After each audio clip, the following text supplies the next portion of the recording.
Birinci koşuda Safkanlar Box içinde start verildi. İzmir'de günün ilk koşusu başladı. 10 numaralı Demirağ rakiplerinin 7-8 boy kadar gerisine start alabildi.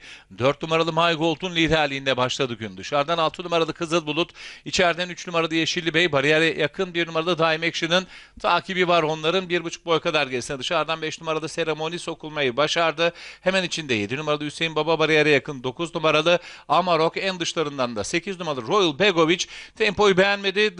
Dış kulvardan yaptığı ataklarla ikinciliğe kadar hamle yaptı. Hatta liderliği istiyor. 4 numaralı My Gold'dan 1400 direği geçildi. 4 numaralı My Gold hemen dışında 8 numaralı Royal Begovic, ama 4 numaralı My Gold liderliği vermedi rakibine ve tempo arttı koşuda. 1200 metre direği geçilirken 1,5 boy kadar öne çıktı. Tekrar 4 numaralı My Gold. 8 numaralı Royal Begovic ikincilikte 1,5 boy kadar geride. 5 numaralı Seremoni içinde 6 numaralı Kızıl Bulut. Yarım boy gerilerinde 1 numaralı Daim Action, daha sonra 3 numaralı Yeşilli Bey, dışında 10 numaralı Demirağ. Onların içine doğru 9 numaralı Amarok geldi, dışlarında 7 numaralı Hüseyin Baba. Koşuda son 800 metreye girilmek üzere, artık son viraja yaklaşılıyor.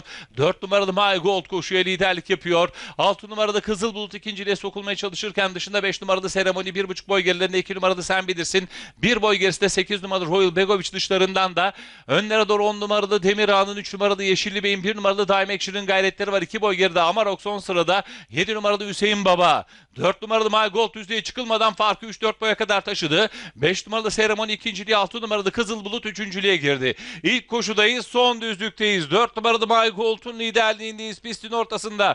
Rakiplerin 3 boy farklı önünde. En dış kulvardan 5 numaralı Seremoni'nin gayretleri var. Koşuda son 200 metreye doğru 4 numaralı My Gold rakiplerinin önünde koşuyor. En dış kulvardan 5 numaralı Seremoni'nin, içeriden 9 numaralı Amarok'un gayretleri var. 1 numaralı Daim Action'la birlikte 4 numaralı My Gold önde, dışarıdan 5 numaralı Seremoni atak yapıyor. 1 numaralı Daim Action geliyor. 4 numaralı My Gold önde, dışarıdan 5 numaralı Seremoni geliyor. 4 numaralı My Gold kazanıyor.